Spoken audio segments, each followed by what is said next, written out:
the batteries. If you gave me a chance, I would take it. It's a shot in the dark, but I'll make it. Knowing the little hope, you can't shame me. When I am with you, there's no place I'd rather be. Assalamualaikum warahmatullahi wabarakatuh. Perkenalkan, nama saya Rasya Marcelo dengan NIM 2504685. Di sini saya akan membuat tugas akhir saya dalam bentuk video. Dalam video ini saya akan menyampaikan dan juga menjelaskan apa saja soal-soal yang telah diberikan.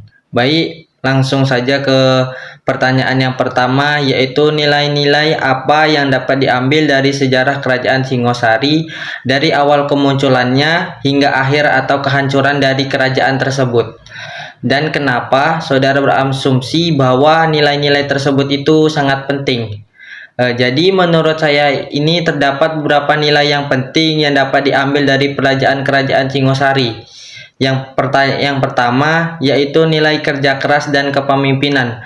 Berdirinya Singosari tidak dapat dilepaskan dari perjuangan Ken Arok yang berhasil mengubah Tumapel dari daerah bawahan menjadi kerajaan yang berdaulat.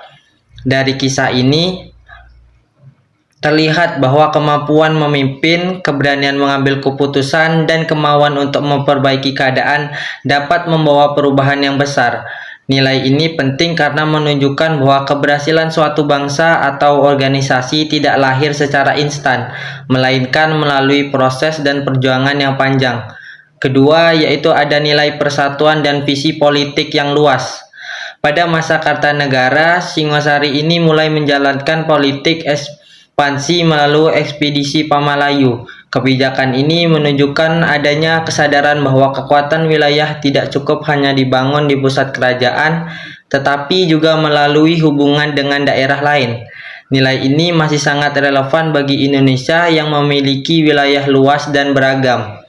Namun, sejarah Singosari juga mengajarkan nilai kewaspadaan terhadap konflik internal. Keruntuhan Singosari ini juga terjadi karena pemberontakan Jayakatwang ketika sebagian besar kekuatan kerajaan sedang difokuskan menghadapi ancaman luar. Hal ini menunjukkan bahwa ancaman dari dalam sering sekali membahayakan dibandingkan dengan dari ancaman dari luar. Menurut saya, pelajaran ini penting karena suatu negara atau organisasi dapat runtuh apabila tidak mampu menjaganya dalam stabilitas internalnya. Selanjutnya yaitu pertanyaan yang kedua, yaitu analisislah kenapa kerajaan Majapahit disebut sebagai wawasan Nusantara. Jadi mengapa dia disebut wawasan Nusantara, yaitu karena berhasil mewujudkan gagasan penyatuan wilayah Nusantara dalam bentuk yang lebih luas dan nyata dibandingkan kerajaan-kerajaan sebelumnya.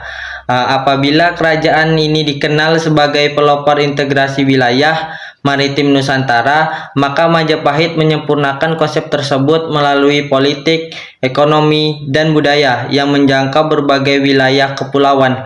Pada masa Hayam Wuruk dan Gajah Mada, Majapahit mampu membangun jaringan kekuasaan yang menghubungkan berbagai daerah dari Sumatera hingga kawasan Nusantara. Menurut saya, penyebutan wawasan Nusantara II ini bukan hanya karena luas wilayah kekuasaannya saja, tetapi juga karena Majapahit telah memperlihatkan gagasan bahwa wilayah kepulauan yang beragam dapat dipandang sebagai satu kesatuan politik. Konsep inilah yang kemudian menjadi salah satu inspirasi lahirnya semangat persatuan Indonesia pada masa modern.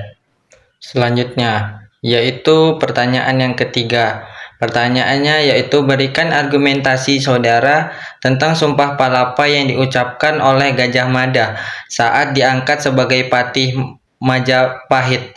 Apakah ini bentuk dedikasi atau kepercayaan yang telah diberikan oleh kerajaan, atau justru menjadi ambisi pribadi untuk menunjukkan kehebatannya di hadapan raja dan para patih yang lainnya? Jadi menurut saya Sumpah Palapa lebih tepat dipahami sebagai bentuk dedikasi politik terhadap negara dan juga jabatan yang dipercayakan kepadanya. Meskipun unsur ambisi pribadi juga tidak dapat sepenuhnya dihilangkan. Ketika diangkat menjadi Mahapati, Gajah Mada mengucapkan sumpah bahwa ia tidak akan menikmati palapa sebelum berhasil mempersatukan Nusantara di bawah pengaruh Majapahit. Jadi jika dilihat dari hasil yang dicapainya, sumpah tersebut bukan hanya sekedar upaya mencari popularitas saja, tetapi Gajah Mada juga kemudian benar-benar bekerja untuk mewujudkan tujuan tersebut melalui berbagai strategi politik dan juga militer. Namun, saya juga berpendapat bahwa setiap tokoh besar pasti memiliki ambisi yang pribadi. Jadi, ambisi tidak selalu bermakna negatif. Dalam kasus Gajah Mada ini, ambisi tersebut justru menjadi energi yang mendorongnya bekerja lebih keras untuk mencapai tujuan negara. Karena itu, saya melihat Sumpah Palapa ini sebagai perpaduan antara dedikasi dan ambisi. Dedikasi menjadi pengabdiannya kepada Majapahit, sedangkan ambisi menjadi dorongan untuk membuktikan bahwa ia mampu menjalankan amanah yang diberikan. Dengan kata lain, tanpa dedikasi sumpah itu tidak akan diwujudkan, dan tanpa ambisi kemungkinan besar cita-cita penyatuan Nusantara tidak akan tercapai. Yang keempat, yaitu banyak peninggalan Hindu dan Buddha yang masih eksis sampai hari ini, baik peninggalan berupa fisik seperti candi ataupun peninggalan berupa tradisi. Menurut saudara, peninggalan apa yang tidak lagi diperlukan oleh masyarakat Indonesia hari ini, dan kenapa peninggalan tersebut harus dihilangkan? Jadi menurut saya peninggalan Hindu Buddha yang tidak lagi dibutuhkan atau dipertahankan yaitu adalah sistem stratifikasi sosial, yang mana menempatkan seseorang pada kedudukan tertentu berdasarkan keturunan atau kasta. Alasannya, sistem tersebut bertentangan dengan prinsip kesetaraan yang menjadi dasar kehidupan masyarakat Indonesia modern. Dalam negara demokratis, setiap warga negara memiliki hak dan kesempatan yang sama tanpa memandang asal-usul keluarga, keturunan, ataupun juga status sosial. Jadi hal yang perlu diperhatikan adalah sebaiknya ditinggalkan bukan hanya warisan budayanya secara keseluruhan, melainkan aspek-aspek yang dapat menimbulkan diskriminasi sosial. Sebaliknya, nilai-nilai positif seperti toleransi, gotong royong, penghormatan terhadap leluhur, seni bangunan, sastra, semangat hidup berdampingan justru perlu dilestarikan karena masih relevan hingga sekarang. Jadi menurut saya ini peninggalan sejarah tidak harus dihapus dari ingatan masyarakat. Yang lebih penting adalah melakukan penyesuaian nilai agar selaras dengan perkembangan zaman. Dengan demikian masyarakat dapat mengambil manfaat dari sejarah tanpa harus mempertahankan unsur-unsur yang sudah tidak sesuai dengan prinsip keadilan dan kemanusiaan.